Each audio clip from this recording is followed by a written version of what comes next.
You're listening to CBC Online at cbchs.org.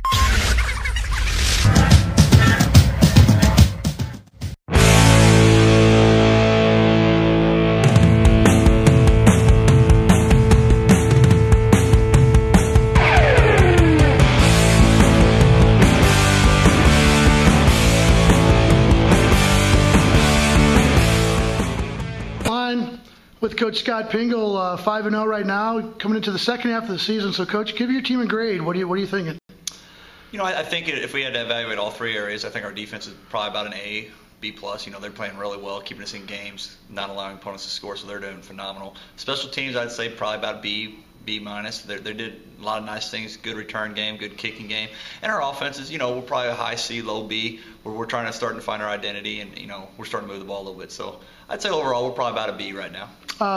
Rest of the coaching staff, you're happy with the way things are progressing. You had a young team, you lost a lot of seniors. So talk about your coaching staff. We haven't really talked a lot about the guys on the sideline with you. You know, what kind of stuff do they bring to the table for you? Well, basically on our defense side, you got our defensive coordinator is Butch Denvitz. He does a nice job each week game planning and figuring out what to do, and you know he just gets the guys ready, lets the guys play. Along with Butch, you have Vic Northern, who's an alum of CBC. He does a nice job with the D-line, gets them excited, ready to play each week. And then Moses Regler and Corey Bethany help out on outside linebackers and defensive backs. So they do a great job. On the offense side, it's me, Dave Ness, that does the offensive line. Corey Bethany does the wide receivers, and Derek Pitts does the running back. So we got a great flow with our coaches, and you know we all get along really well, and it's a joy to work with them all.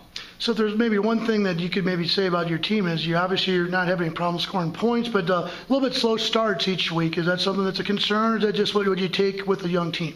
No, it's definitely a concern. You know, we're kind of trying to address this. We're trying to talk about playing to our level, make sure that we play at a high level, high intensity each week. You know, I kind of try to look at the positive too. That you know, when our guys get focused and play at that high level, we're pretty tough to beat. But you know, we're definitely trying to get to that high level from the kickoff. Talk about Chaminade, Alumni Weekend, a lot going on. But when you get back to the game, I mean, you're coming back against another MCC foe. You know, what do you look for Chaminade?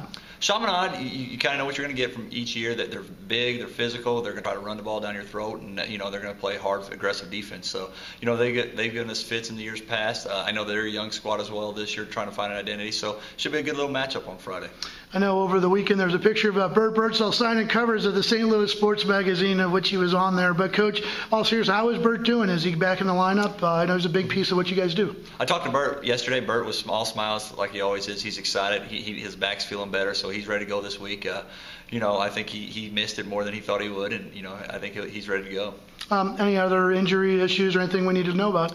Well, Zach Ternero was also out last week. He's on the mend as far as he's getting better each day. They think he'll be ready to play this Friday. We set him out yesterday, but I think he'll be ready to go. He's got a little bit of an ankle sprain, but he's eager to get out there. I talked to both of them before the game, and they said it was miserable trying to watch a game on the sideline, so they'll be ready to go. And finally, as an offensive-minded guy, you obviously played wide receiver at every level. You know, you're kind of having a signature of having explosive offenses. Is it due to the play calling, the players, the playmakers? Like, what? You know, it's a deserved tag for sure. Well, I think definitely, you know, if you got good playmakers and good players, you know, they definitely make you look a little bit better than you probably are. So, you know, it's all about the players. They do a great job executing. They do a great job of making plays. So, no, it's definitely those guys. And as we wrap up here, second half of the season, it's no walk in the park. Francis Howell, certainly DeSmet, you know, a lot of teams playing well at this time of the year. Talk about that second half and how important it is to go in with a good frame of mind. Yeah, definitely. You know that you always want to be playing your best ball this time of year,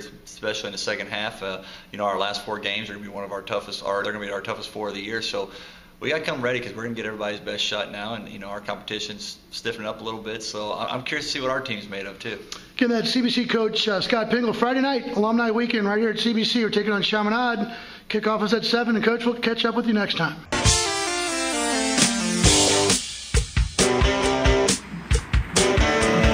CBC, Men for Tomorrow, Brothers for Life.